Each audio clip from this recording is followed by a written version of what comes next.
Welcome back to another episode of Kavanaugh's Corner. Today on the channel, we're going to be reviewing a film that I picked up a couple weeks ago, actually, during the Barnes & Noble Criterion 50% off sale.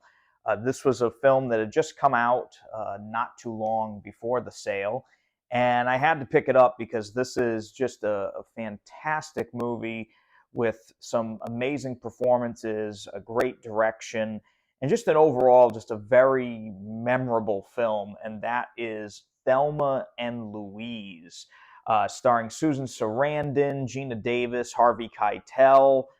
Brad Pitt basically made a whole career from this film. This really started his career, and it's just an amazing film. Ridley Scott directed this, and Hans Zimmer did the score. I mean, it's just such a fantastically made film. It's a story that is kind of hard to watch at times.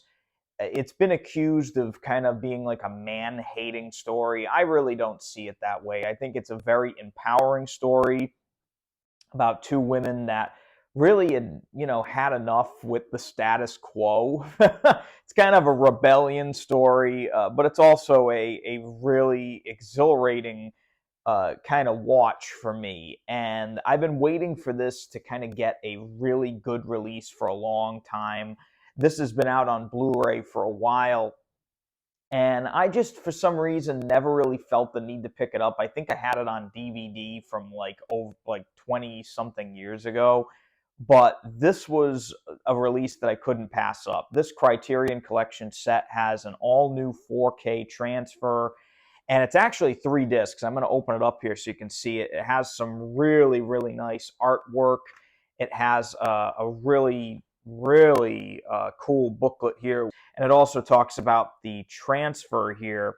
And the transfer is actually a 4K transfer that is from the original camera negative, the original 35mm camera negative. We also have the 3-disc set here. Now, this set, again, has the one 4K disc here. The second disc has the movie on standard Blu-ray, as well as a couple other special features. And then there is a third disc, which is a second Blu-ray that has the remaining special features on it. So that's really nice. Now, as always here on the channel, I'm going to be reviewing the 4K picture quality, the audio quality, and then going over the special features and just really my thoughts on it. And so we'll jump right in right now to the picture quality. The picture quality on this was extraordinarily great. The picture quality on this, I thought, was very, very lifelike. This does have Dolby Vision as well as HDR10. And, the fact of the matter is that the transfer was supervised by director Ridley Scott. And that really makes a big difference to me. Every now and then you see these releases where you may have heard the director had something to do with it or the cinematographer, but Criterion, one thing I love about the Criterion Collection is that they don't mess around. They really do a good job. I have very rarely seen a 4K transfer or any transfer from them that was substandard, especially when it was supervised by someone having to do with the actual production of the film. And this is no different. The picture quality on this, right from the get-go, is leaps and bounds better than any other version of the film that I've seen. The last time I watched this movie, I think it was on a streaming service. It might have been Netflix or most likely Prime Video. Can't really remember off the top of my head, but I have to say that this transfer here, the picture quality is through the roof. The detail level is extremely high.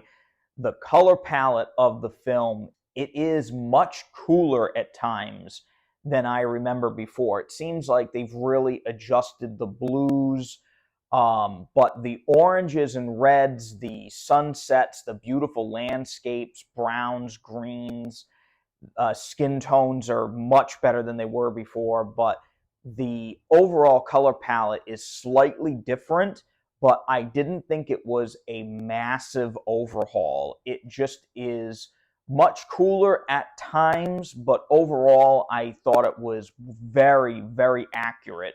and the color palette now is so much more vivid and lifelike than it was before. The movie looks incredible. There is an explosion at one point later in the film that was just unbelievable to look at. I mean, it's a huge explosion.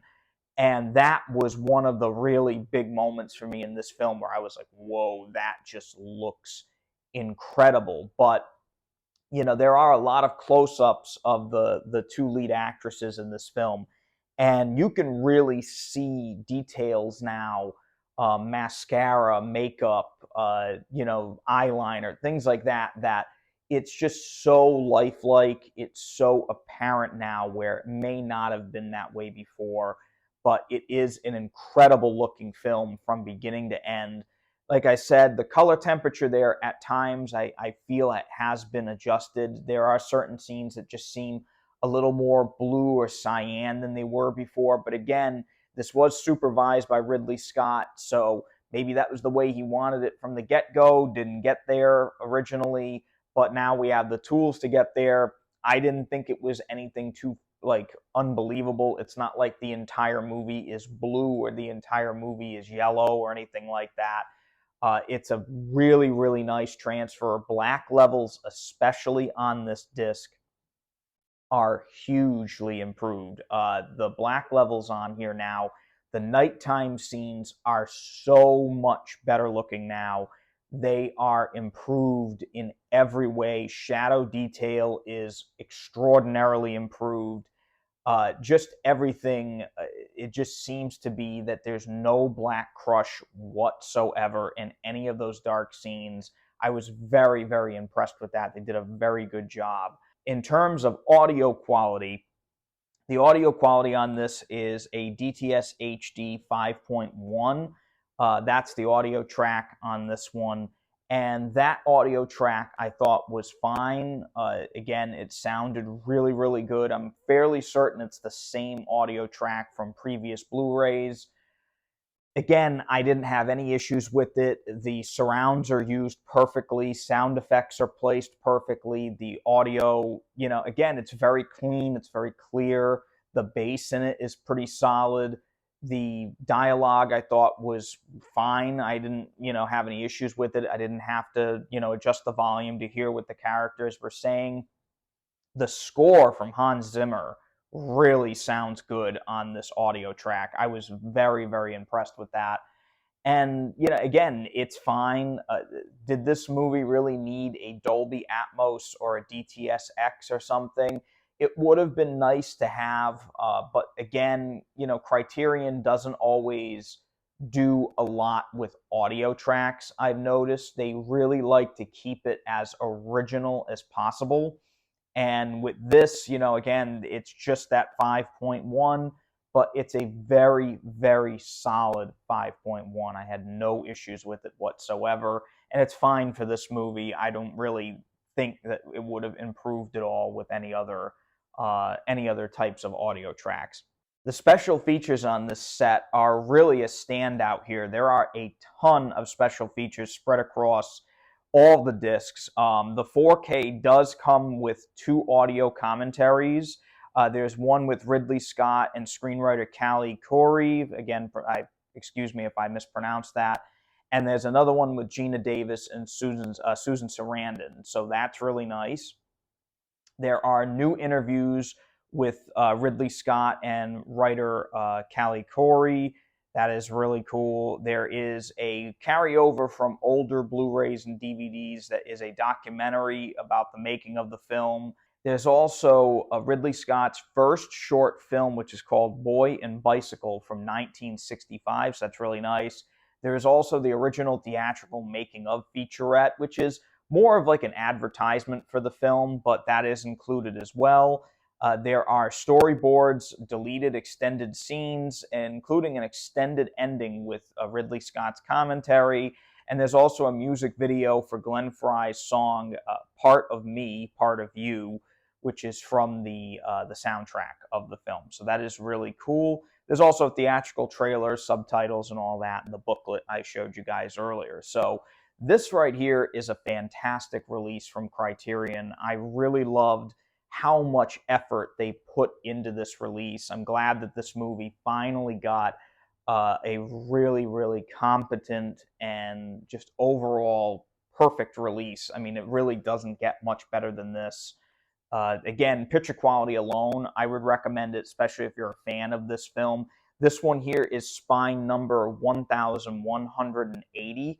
So that, if you're looking for it on Criterion's website, but I'm also going to leave a link in the description below to Amazon.